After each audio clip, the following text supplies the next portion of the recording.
Oke, hari ini kita akan memulai kelas kita. Hari ini kita akan membahas tentang hama penyakit. Hama penyakit. Jadi mungkin nanti kalau ada jentik-jentik nyamuk, apakah itu termasuk hama atau tidak? Terus kira-kira nanti yang bisa menjadi hama apa aja? Terus cara mengatasinya gitu ya. Terus tinggal pertemuan ini minggu depannya kita akan membahas tentang panen dan pasca panen. Betul ya Mas Ito ya? Iya, betul. Iya betul. Oke, kalau gitu Mas Ito silakan dimulai. Selamat sore teman-teman. Sore. Ketemu lagi dengan Bali AS di pertemuan ketiga sekali di sini ya.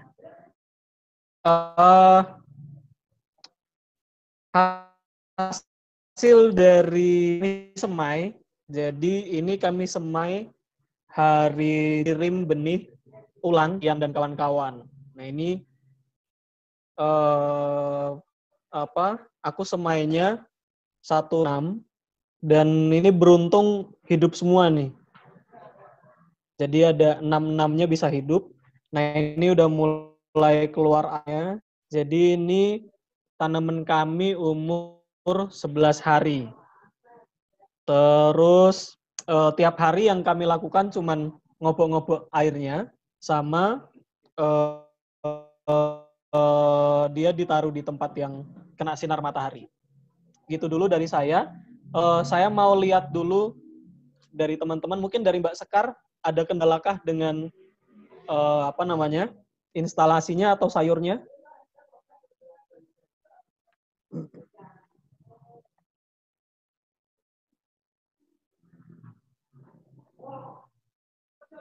Halo Mbak Sekar, suaranya nggak kedengeran ya?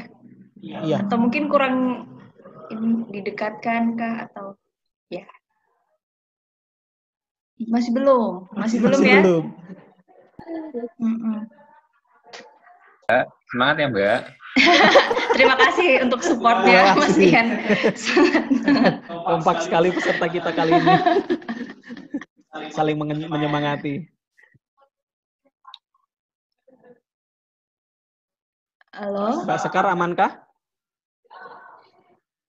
Atau sambil nunggu Mbak Sekar mungkin Mas Ian dulu bisa kasih lihat kita hasil semaiannya. Ini dia. 1 minggu. Ye, tunggu. 1 minggu. Hore. Oh, yang tapi dilakukan. Itu per kotaknya isinya berapa tuh, Mas? 5 sih harusnya. 5 kalau nggak ya? ada yang jatuh air. Nggak tumbuh juga ya? Oke. Nggak tahu sih, kayaknya sih tumbuh sih kayaknya. Tapi nggak terlambat. Ini terlalu lebar kotaknya. Terbulet-buletnya. Oke, Mas. Itu yang sebelahnya, kotakan sebelah itu yang yang benih di awal itu ya? Ya. Oke. Itu masih rajin diobok-obok airnya ya? Masih Mbak. Makanya kadang-kadang ada biji yang jatuh itu kan harus diangkat ini nih hitam-hitamnya. Iya betul. Oke. Terus dia dikasih minuman ini. Minuman berenergi ya. Iya. Oke, terima kasih Mas Ian. Mbak Sekar sudah siapkah?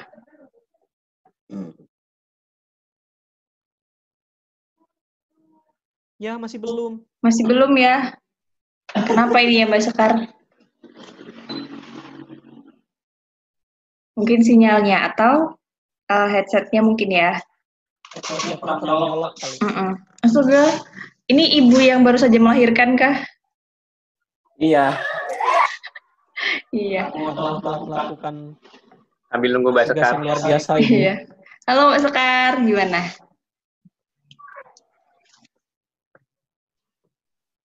Ya, atau mungkin Mbak Sekar via chat saja kalau misalnya, karena belum terdengar ya Mas Ito ya? Iya, sampai sekarang masih belum terdengar.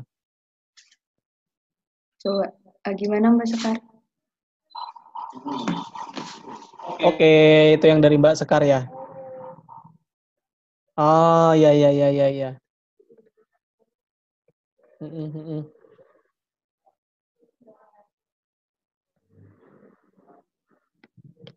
Itu di semainya sudah berapa hari ya Mbak Sekar ya? Sama Mas itu atau? Dari Jumat juga Dari ya Jumat kayaknya juga Mbak ya? ya. Jadi Mbak Sekar kan sama Mbak Karin kan susulan. Jadi apa namanya, benihnya juga sama, semuanya dikirim hari Jumat, dan punya Mas Ian mungkin yang Senin baru disemai ya. Cuman Mbak Sekar sama Mbak Karin kayaknya Jumat itu juga udah semai. Oke, kita lanjut dari Mas Ian dulu. Ada keluh kesahkah Mas tentang merawat apa namanya hidroponik kitnya? Mas Ian dan Mas Alex. Jadi kan kalau di tempat itu kan kena panasnya cuma dari jam berapa? 8 ya? Dari jam 8 sampai jam 10-an. Sinarnya kurang ya? Nah, jadi setiap jam 8 sampai jam 10 itu kan dia taruh keluar. Yang kena sinar matahari. Nah, cuman nanti kalau sinar mataharinya udah nggak ada, udah nggak menyinari teras lagi, itu tak pindahin ke dalam. Soalnya kalau ditaruh di luar takutnya makan sama anjing. Gitu. Nah, jadi ini bolak-balik bawa aja sih suka dukanya.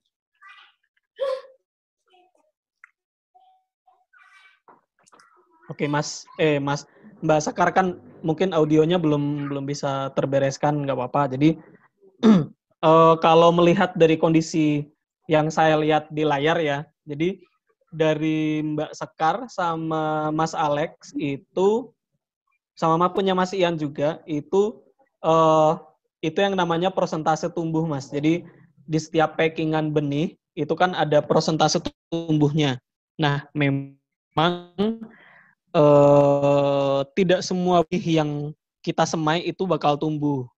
Nah, makanya untuk ngejar bobot per lubangnya itu bisa dilakukan jadi semainya banyak kangkungnya, terus nanti diseleksi yang bisa tumbuh nanti dijadiin satu, terus dimasukin ke dalam satu net pot. Jadi rock wool itu kan bisa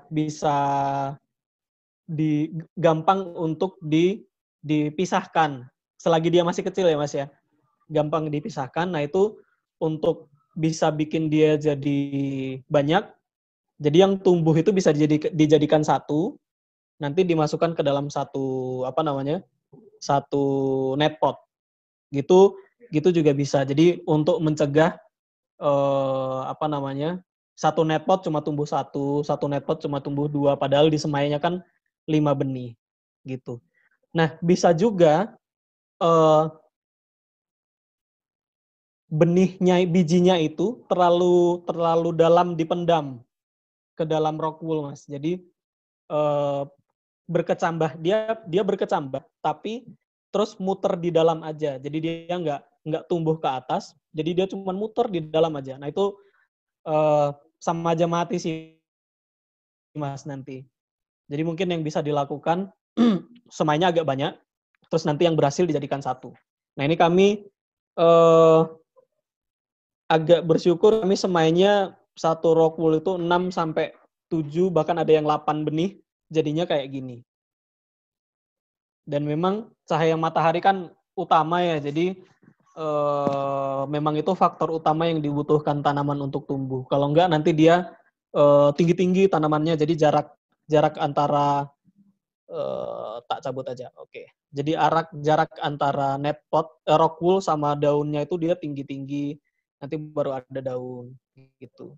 Jadi itu upaya tanaman untuk nyari matahari gitu sih. Dari Mbak Sekar sudah bisa berkomunikasi kah? Itu Mbak Sekar ada chat Mas Dito. Mungkin kalau ini ya. Iya. Kalau yang tempat saya ada beberapa biji yang nggak tumbuh, terus ada yang pertumbuhannya berbeda, jadi tingginya nggak sama. Maaf suaranya trouble, nggak apa-apa Mbak Sekar. Ya, jadi itu yang namanya persentase tumbuh dan kemampuan individu tiap bijinya. Jadi sama kayak kita manusia, lahir dari rahim yang sama tapi tingginya bisa beda-beda gitu. Jadi sama di di tanaman juga sama, packingannya sama, tapi kemampuan tumbuhnya tergantung dari kemampuan individu dari bijinya sendiri gitu. Gak apa-apa sih. Jadi untuk bikin dia lebih cantik, Mbak Sekar bisa jadiin satu yang tumbuh, nanti dipotelin gitu aja. Mudah-mudahan kelihatan ya. Jadi ini ditarik pelan-pelan. Mungkin bisa dideketin ke kamera Mas itu biar lebih jelas juga teman-teman ya. Ini ya, gini ya. Jadi ini bisa ditarik pelan-pelan. Nah, ini kan bisa dapat satu tanaman tapi masih ada rock wool-nya. Nah, itu nanti terus dijadiin satu aja supaya dapat wujud yang bagus dalam satu net pot. Nah, gini kira-kira. Jadi ada tanamannya, ada akarnya, ada rock wool-nya. Nanti dijadikan satu gini, terus ditaruh di net pot yang sama. Itu akan lebih indah untuk dilihat. Gitu sih. Ada komentar atau pertanyaan, teman-teman? Mas Ian ada temannya juga. Saya pikir Mas Ian sendirian. Halo, Mbak. Enggak dong, aku ditemani. Iya. Saya yang nggak ditemani, Mas. Yang lewat tadi. Pak teman-teman, namanya juga hiburan juga kita ya, belajar sambil. Oke, iya. Jadi Mas Tito.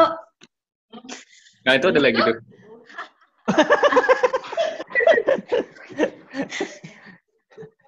Ya, mohon dimaafkan. Ada yang keluar masuk memang karena di belakang ini kamar, jadi ya mohon dimaafkan. Kirain itu. Iya, Mas Tito. Iya. Mungkin kalau tadi kasusnya Mas Ian, sebenarnya cahaya matahari jam 8 sampai jam 10 itu sudah cukup atau sebenarnya masih butuh lagi? Atau ya nggak apa-apa, 2 jam itu sudah cukup? Minimalnya tanaman itu butuh cahaya matahari 6 sampai 8 jam tiap hari untuk membantu dia tumbuh. Cuman kalau memang dari Mas Ian kondisinya seperti itu, nggak apa-apa. Nggak apa-apa banget. Yang penting tanamannya bisa tumbuh, nanti bisa dipanen, bisa dikonsumsi lah istilahnya. Masih nggak apa-apa sih. Kecuali kalau untuk produksi memang mungkin harus dicari tempat yang tanamannya bisa dapat cahaya matahari 6 sampai 8 jam per hari. Oke. Nah, kita masuk ke bahasan kita hari ini tentang hama dan penyakit. Untuk instalasi yang kecil seperti ini, memang hama dan penyakitnya jarang banget ada. Jadi, kalaupun ada paling 1-2 tanaman doang yang terserang. Itu pun mungkin hama kali ya. Jadi, kalau penyakitnya di hidroponik itu ada yang namanya tanamannya kena jamur. Jadi, kalau tanamannya udah kena jamur, nanti kondisinya dia akan layu. Entah pagi, siang, ataupun malam, dia tetap akan layu kalau udah kena jamur. Jadi, kalau sekali kena jamur, dia udah nggak akan bisa hidup lagi. Yang bisa dilakukan adalah diambil individu yang kena jamur, terus dibuang aja gitu. Dan tempatnya dibersihkan, karena jamur kan dia nempel di berbagai tempat. Jadi bisa di net potnya, bisa di tutupnya, bisa di airnya. Jadi sekali kena jamur, cara penanggulangannya yang paling efektif adalah memang disterilisasi, dibersihkan semuanya. Jadi kalau untuk penyakitnya di hidroponik, yang sering terjadi paling cuman itu sih untuk tanaman-tanaman kangkung sawi dan kawan-kawan. Nah, sedangkan untuk hamanya, izinkan saya untuk melakukan share screen. Mudah-mudahan teman-teman juga bisa melihat yang akan saya share. Oke, jadi ada beberapa hama yang bakal sering. Sorry. Ya, jadi ini salah satu hama yang sering banget nyerang tanaman. Jadi, ada kilat barusan ya. Nah, jadi belalang ini dia sama kayak ulat. Jadi kenapa ulat nggak saya cantumkan? Karena ulat kan udah biasa banget. Jadi ulat pasti menyukai tanaman.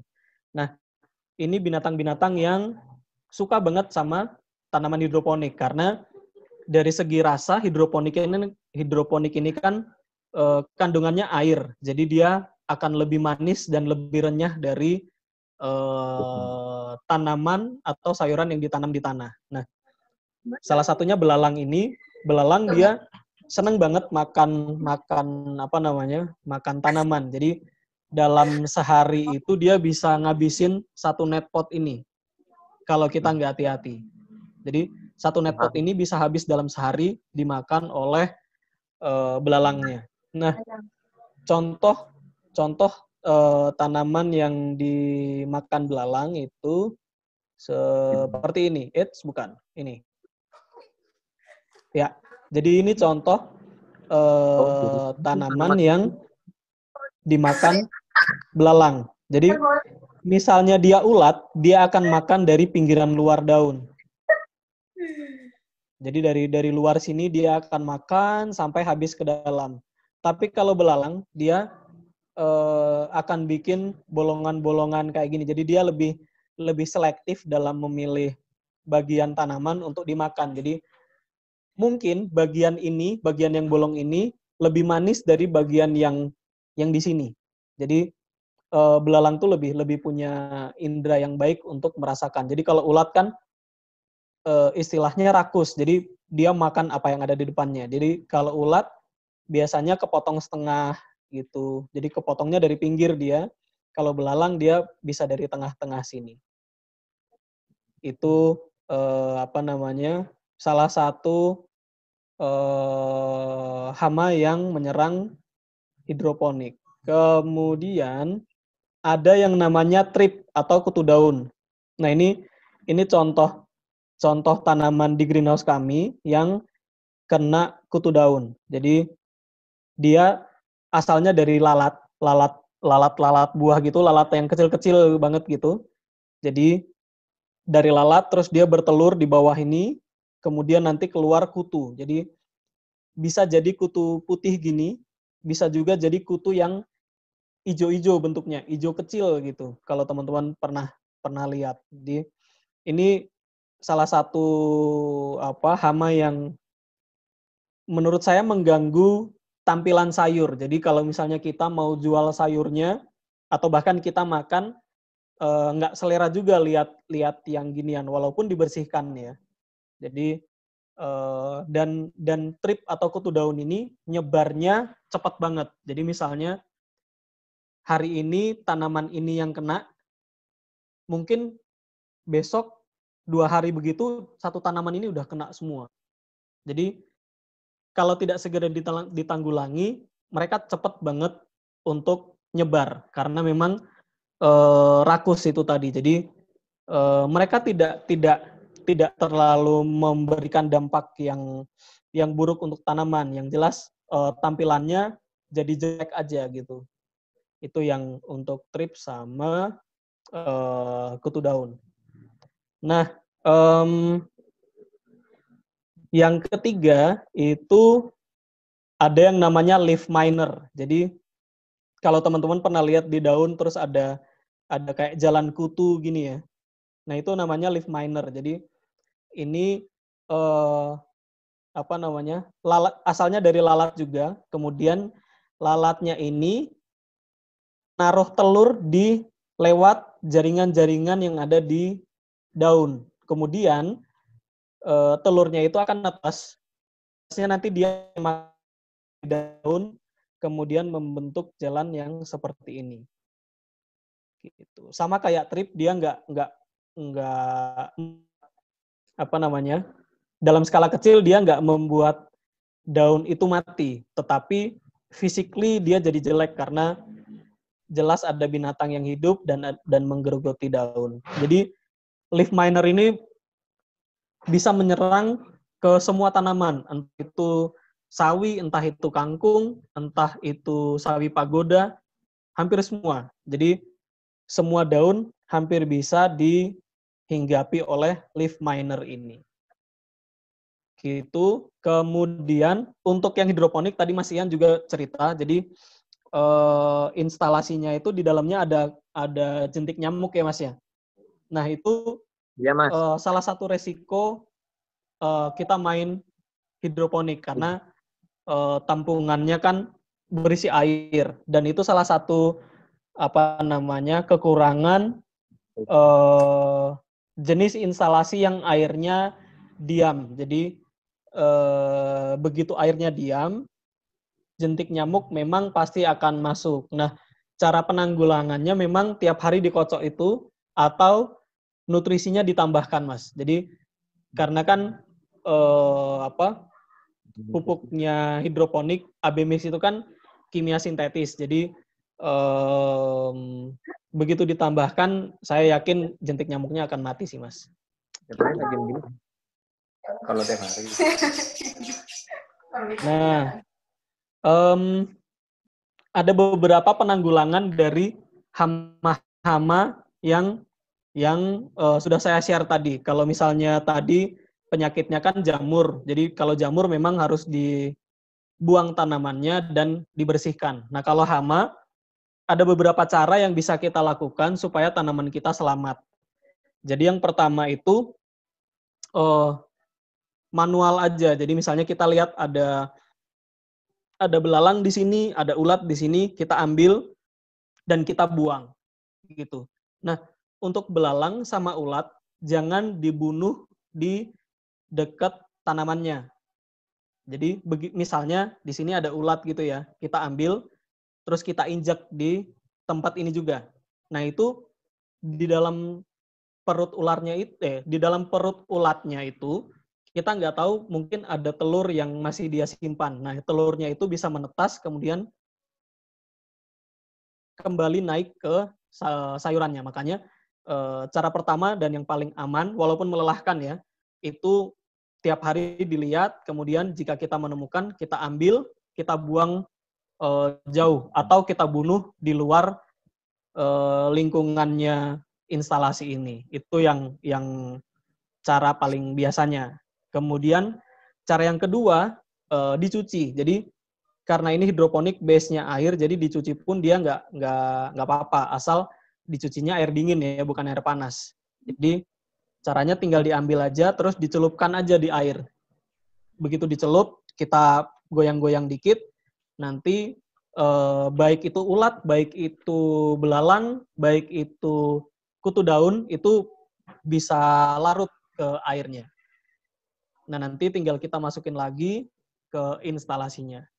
Nah, yang ketiga ada namanya Kalau ini. ada ini namanya. Nah, ini namanya yellow trap. Jadi ternyata semua binatang yang menyerang sayuran itu seneng sama warna kuning karena kan dia menyala gitu. Makanya ini namanya yellow trap, teman-teman bisa bikin sendiri. Ini bahannya dari kertas yang plastik yang warna kuning gitu. Kemudian teman-teman bisa beli di toko-toko pertanian lem untuk serangga. Jadi lemnya itu lem khusus, dia khusus untuk, bagi kita dia nggak terlalu nempel, tapi bagi serangga itu nempel banget dan lemnya tuh wangi. Jadi teman-teman kalau suka ngelem tuh bisa ngelem pakai itu tuh. Jadi dia wangi banget. Nah, mungkin dari dari komposisi warna dan wanginya itu yang nanti akan menarik serangganya ke nempel di sini gitu. Nanti setelah ini nempel, ini udah nggak mungkin bisa bebas lagi mereka gitu. Kemudian cara berikutnya adalah mengeliminasi induknya. Jadi kalau misalnya ulat kan kita tahu ulat itu berasal dari kupu-kupu. Nah, begitu ada kupu-kupu masuk, kupu-kupunya yang kita eliminasi. Atau misalnya kutu gitu ya. Kita lihat banyak lalat di sekitar tanaman kita. Teman-teman bisa pakai raket listrik gitu, teman-teman deketin. Nah, itu efektif banget untuk mengurangi jumlah lalat yang ada di situ. Nah, begitu lalatnya mati, otomatis mereka nggak akan bisa bereproduksi di sekitar tanamannya kita. Gitu. Nah, kemudian juga ada yang namanya pestisida organik. Jadi, pestisida organik ini bisa teman-teman buat dari rendaman tembakau atau rendaman bawang putih. Nah, itu nanti tembakaunya dirajang, kemudian direndam semalam, nanti air rendamannya itu yang digunakan untuk nyemprot tanamannya. Nah, kalau cuman rendamannya tembakau atau bawang putih aja, dia kan nggak nempel di daun. Nah, teman-teman bisa tambahkan sunlight atau sabun apapun itu, fungsinya untuk perekat cairannya itu ke daun. Jadi, begitu ada sabun kan dia ada busanya. Nah, busanya itu yang mengandung racun untuk untuk serangga itu akan nempel di daun-daunnya itu. Karena kalau nggak pakai itu kan dia cuma air biasa, nanti luntur. Misalnya pagi disemprot, siang udah luntur semua tuh. Kalau pakai sabun nanti bisa bertahan agak lama. Nah, segala serangga yang ada di situ pasti bisa mati. Gitu. Terus apalagi yang bisa saya share ya? Oke, ini salah satu contoh hama di tanaman. Ini kutu putih atau biasa kami bilangnya kutu kebul. Jadi jadi dia memperjelek fisiknya tanaman. Jadi kelihatan kotor gitu. Nah, teman-teman kalau misalnya ada semut itu ternyata berkawan dengan kutu. Jadi dia tidak memangsa kutu, malah dia kayak melindungi kutu untuk tetap bersarang di sayuran gitu. Jadi mereka kayak simbiosis mutualisme gitu, kutu semutnya gitu. Kecuali nanti teman-teman punya ladybug, teman-teman tahu ladybug kah? Jadi binatang yang orange terus ada hitam-hitamnya itu yang terbang. Nah, itu mereka musuh alami dari kutu. Jadi teman-teman bisa, kalau misalnya tanaman teman-teman banyak kutunya, teman-teman bisa melihara ladybugnya, ditaruh aja di situ, nanti dia bakal menghabisi kutu-kutunya. Jadi dari literatur yang kami baca, satu ladybug itu bisa makan 1000 kutu per hari. Nah, jadi kita kan nggak mungkin ngitungin kutunya untuk butuh ladybugnya. Jadi taruh aja ladybugnya karena dia aman banget untuk tanaman. Itu sih hama dan penyakit yang bisa saya share ke teman-teman serta cara penanggulangannya. Oh ya, cara paling gampang adalah ke toko pertanian beli pestisida kimia. Cuman kami nggak menyarankan karena seberapa sedikit pun pestisida kimia yang kita semprotkan dan seberapa sering pun tanaman itu dicuci, pasti akan nempel di entah di batang, entah di daun. Nah, itu nanti akan berdampak buruk bagi kita jika kita makan. Tidak langsung, tapi setahun, 2 tahun, 5 tahun, 30 tahun baru kita rasakan di tubuh kita. Gitu sih teman-teman yang bisa saya share tentang hama dan penyakit serta cara penanggulangannya. Gitu, Mbak Tasya? Iya, Mas Ito, terima kasih. Mungkin teman-teman dari penjelasannya Mas Ito ada yang ingin ditanyakan? Langsung di-unmute saja. Mas Ito, ya. Kan tadi kan ini ya, ada yang tentang jamur itu. Kan tadi Mas Ito juga udah jelasin tentang cara menanggulanginya.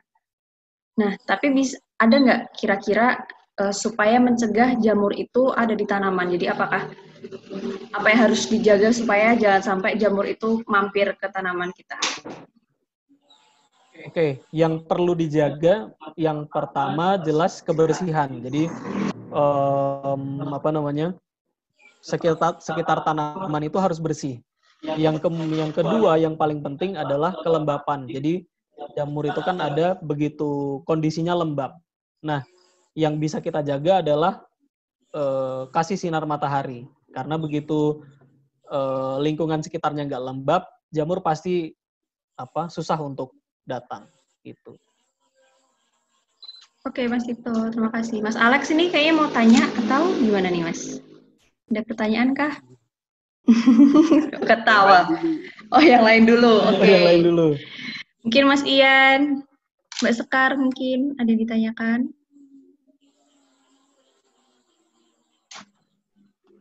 Atau sudah jelas semua nih penjelasannya Mas Tito tadi ya? Kalau untuk mencuknya itu dikasih ikan cupang gitu, Mbak? Gimana? Dikasih ikan cupang. Oh, airnya. Oh, oke. Oke. Nah, betul. Kena pupuk nih. Untuk ikan ya. Jadi ada dua ini Mas, ada dua pupuk. Jadi pupuk organik dan pupuk kimia sintetis AB mix tadi. Nah, kalau pupuk yang Mas Ian berikan itu pupuk organik, nggak masalah sih Mas dikasih ikan. Yang jadi masalah adalah AB mix itu kan kimia sintetis. Nah, begitu dicampur di air atau dikonsumsi makhluk hidup, menurut saya nggak akan bertahan sih Mas ikannya. Jadi kami pernah punya pengalaman, mitra kami bikin instalasi yang besar, sama kayak gini, cuman dia pakai pompa, jadi ada sirkulasi di dalamnya. Dia ngasih lele Mas ke dalam instalasinya. Nah, ada lele untuk sama kayak Mas Ian, ada lele untuk makan jentik nyamuknya. Nah, yang terjadi adalah begitu dia kasih AB mix ke instalasinya, lelenya tuh bermutasi Mas. Jadi lele kan hitam tuh warnanya. Itu tuh jadi putih. Jadi kulitnya itu jadi kayak manusia terus kelihatan uratnya gitu Mas. Nah, itu sama. Jadi serat dagingnya kita bisa lihat itu kita bisa lihat. Jadi dia kayak transparan gitu Mas. Kayak lele albino. Lele albino. Iya. Jadi serem juga ya. Serem. Nah, itu cuman nggak ada seminggu kok setelah dia ngasih lele. Jadi saya ingat banget karena dia ngasih kalau ikan gimana Mas? Saya bilang hal yang sama, saya share ke teman-teman. Kayaknya nggak bisa Bu, karena kimia diberikan ke makhluk hidup pasti akan mati. Nah benar, beberapa hari kemudian saya datang, saya tuh lelenya, ngeri itu Mas. Jadi benar-benar kulitnya tembus pandang. Jadi serat-serat dagingnya kita bisa lihat, urat-uratnya, pembuluh darahnya si ikan kita bisa lihat.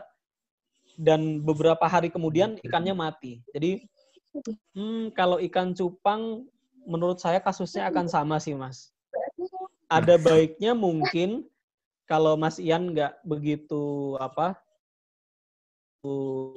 yang terhadap nutrisi dalam arti kata berani boros, mending tampungan nanti. Jadi mungkin per seminggu sekali Mas Ian ganti air di tampungannya untuk mencegah supaya jentik nyamuknya banyak. Atau misalnya tiap hari dikocok-kocok tadi itu sih. Atau paling gampangnya nutrisinya ditambah. Begitu nutrisinya ditambah pasti udah mati tuh Mas. Sama kasusnya kayak ikan lele tadi. Begitu, Mas Ian? Begitu Mas Ian ya. Jangan experience sendiri ya. Nah, udah diperingatkan dari awal. Meningkatkan nilai jual. Bukan gitu konsepnya sih ya. Kalau misalnya jadi penasaran, nggak apa-apa sih Mas. Nanti kita sharing aja di sini berhasil apa enggak. Ya, gimana Alex? Kalau jadi cupangnya, ikan cupangnya transparan, mahal tuh. Tetap ya, cuan. Wah, jenis baru dong. Jenis baru. Iya. Bisnis baru dong ya. Betul, Mas. Boleh dicoba, Mas. Kan Nanti mahal kalau sekarang. berhasil, kami di info. Kami ikut. Invest. Oke, kalau dari Mbak Sekar, masih ada pertanyaan atau tidak? Ya. Halo Mbak Sekar. Oh, belum ada. Oh, Oke. belum ada. Dia chat tuh. BTW ini, Mas Tito, saya baru tahu ya, ini kok nama saya Bali Hidroponik menangani masalah rumah tangga nih. Idenya siapa juga saya juga nggak ngerti. Saya nggak tahu tuh, Mbak. Jadi, kalau saya kan terimanya jadi settingannya seperti ini. Ya mungkin habis ini kita bisa melakukan evaluasi gitu ya. Ya, boleh, gitu ya, Mas. boleh. Tapi kalau misalnya bisa menangani masalah rumah tangga pun bisa jadi job baru tuh, Mbak. Iya, tapi Mas saya juga bermasalah gitu ya. Jadi bagaimana saya bisa menangani gitu ya, Mas ya. Oh gitu, iya. Masuk akal. Oke, apakah ada pertanyaan lagi? Mas Ian? Misalnya ada hama atau kondisi-kondisi yang aneh dari tanaman teman-teman, boleh ditanyakan aja. Menarik ya, tema kita hari ini, tema pembahasan kita hari ini. Oh, Mumun lagi kita di situ. Udah mulai gelap. Iya boleh. Anak senja banget Mas Alex. Iya Mas. Kaget saya Mas.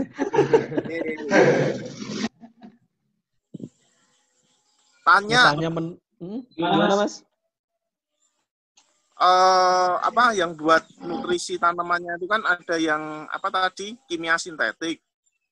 Itu pengaruhnya ke tanaman kalau kita makan nanti itu gimana ya?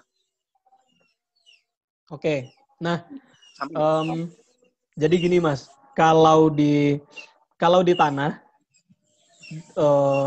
tanaman itu kan dia mencari apa yang dia butuhkan. Jadi istilahnya kalau bagi kami tanah itu dapurnya tanaman. Jadi mereka mencari, meramu dan memasak sendiri. Nah di tanah pun kan petani juga kadang suka pakai pestisida kimia gitu. Yang berbahaya adalah pestisida yang disemprotkan langsung ke tanamannya karena residunya bekas itu akan susah untuk hilang walaupun dicuci. Nah, di hidroponik memang kita pakai AB mix karena menurut kami AB mix itu untuk saat ini ya Mas ya, yang paling optimal hasilnya. Tetapi di hidroponik dia kan nutrisinya dilarutkan di air dan itu airnya pun cuman kena di bagian akarnya doang, jadi nggak kena di daunnya.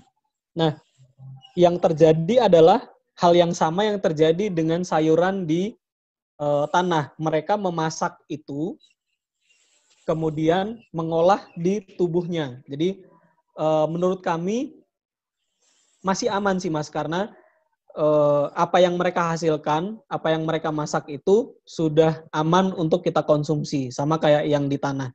Jadi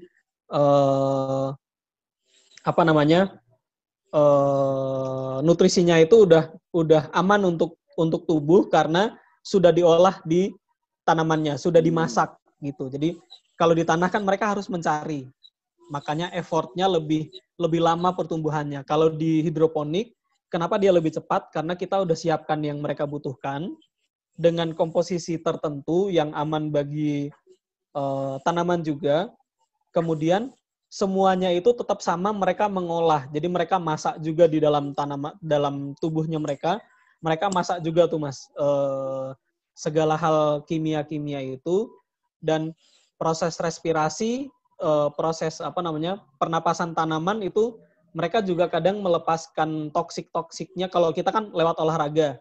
Kalau mereka ada saatnya juga mereka melepaskan zat-zat yang jelek keluar dari tubuhnya mereka. Jadi aman sih Mas, karena semua nutrisi itu sudah melalui proses istilahnya masak di tubuhnya tanaman. Begitu Mas Alex. Oke, Mas Tito, Dari- terima kasih penjelasannya. Sama-sama. Gimana teman-temanku yang berbahagia? Apakah ada pertanyaan lagi tentang materi kita hari ini? Mas Ian kayaknya dari tadi selfie-selfie nih ya. Wah, ketahuan. Ya, ketahuan. Untuk Kita tadi selfie. saya lagi sok cantik. Nah ini ceritanya kayak Dita. Oke teman-teman, apakah ada pertanyaan lagi di kelas kita hari ini? Tidak? Sudah aman semua? Berarti yang dilakukan seminggu ke depan adalah masih memberi AB mix ya Mas ya? Sama Iya, seminggu 2 ya? kali. Oke. Seminggu 2 kali. Betul.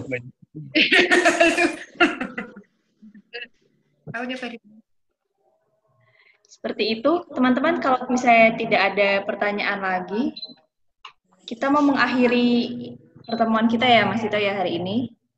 Ya, Terus ya. kita akan lanjutkan minggu depan, sama, di channel YouTube yang sama, jam 5. Dan kita akan membahas tentang panen dan pasca panen gitu ya, teman-teman ya. Oke, ini apakah ada... Iya? Gak yel-yel. Iya, ini kita mau yel-yel dulu. Kita sebenarnya Oh mau- iya lagi ya, oke. Ntar Semoga kami nih. minggu depan tanamannya sudah bisa at least dipanen. Jadinya mungkin tetap baby kangkung kali ya. Iya. Nutrisinya bakal lebih banyak juga, lebih bagus juga. Oke. Karena semakin muda tanamannya, nutrisinya semakin banyak. Gitu. Karena tidak banyak daun yang untuk dibagi. Jadi hasil masakannya itu ya untuk mereka sendiri. Semakin besar daunnya, semakin mereka juga butuh banyak makanan, nutrisinya juga akan semakin banyak terbagi. Gitu. Terima kasih Mas Tito. Mas Alex lebih ke ini ya, uji nyali konsepnya. Ya ini lama-lama Iya, kok lama-lama semakin mencekam Semakin gitu gelap ya, ya. Mas, ya. Saya kok juga takut lihatnya. Takut ada yang lewat gitu. Oke, untuk itu kita Pertanyaan- foto dulu aja. Ya, oh, nanya boleh.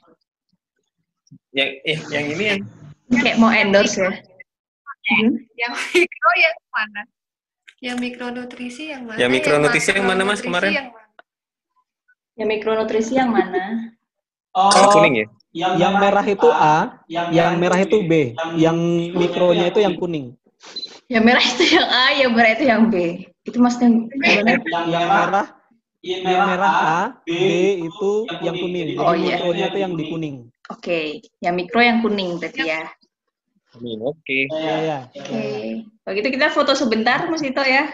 Itu Boleh, Mas boleh, Ian boleh. udah kayak halo guys gitu kan. Dari kamu tuh. Yuk dulu yuk. Mas Alex ini benar-benar berjuang. Yuk, 1, 2, 3. Keren. Satu kali lagi. 1. Mungkin bisa ini tanamannya dipamerkan. ini tanaman. Oh iya, tanaman betul. Itu lucu sekali Mas Alex. Oke. bulan. Boleh, nggak apa-apa. Yuk, 1, 2, 3. Yeay. Terima kasih. Kita jingle sekali dulu. Oh, boleh. Mas Oh, iya Tito yang dong. memimpin ya. Mas. Ini yang ditunggu-tunggu. Kemarin saya bilang mau sayur hidroponik kayak gini, jawabannya beli di Bali aja. Oke. Udah, Mas. Ya, Bali beli aja. Bukan Oh, ya. gitu. Iya. Kejadian Takutnya ada yang mau gitu kan, kayak kemarin kan jadi lucu. Betul. Oke, kita mulai ya. Mbak Tasya mungkin di aba-aba. Silakan, kan Bapak yang suka-suka ya. CEO. Batasi aja, batasi ya. Enggak, Mbak Tasya aja tuh, Mbak Tasya aja. Demi mengatasi masalah rumah tangga. Oh iya, baik. Oke, doakan saya. First time. Siap semuanya ya? Mau Hey, harus suportif. Oke, bisa. Ayo, bisa yuk. Coba yuk, pelan-pelan. Yuk, 1, 2. Mau tanaman hidroponik kayak gini. Beli aja. Yeay! Luar biasa. Bisa. Habis ini balai hidroponik saya ambil alih. Minggu depan saya pembicaranya. Oke, teman-teman, terima kasih atas waktunya, atas kebersamaannya. Sampai jumpa minggu depan. Terima kasih waktunya. Tuhan berkati. Tuhan berkati semoga. Mas Alex. Mas Alex, Mas Alex. Udah maghrib yuk, kurang kita ya. Belakangmu ada apa itu, Mas? Dan semuanya. Mas, ada apa tuh? Man, apa tuh, Man? Gitu ya. Kelihatan. Bulannya kelihatan. Itu loh, Mas. Belakangmu itu loh, Mas. Oh iya. Temenku itu. Oh. Dah. Masa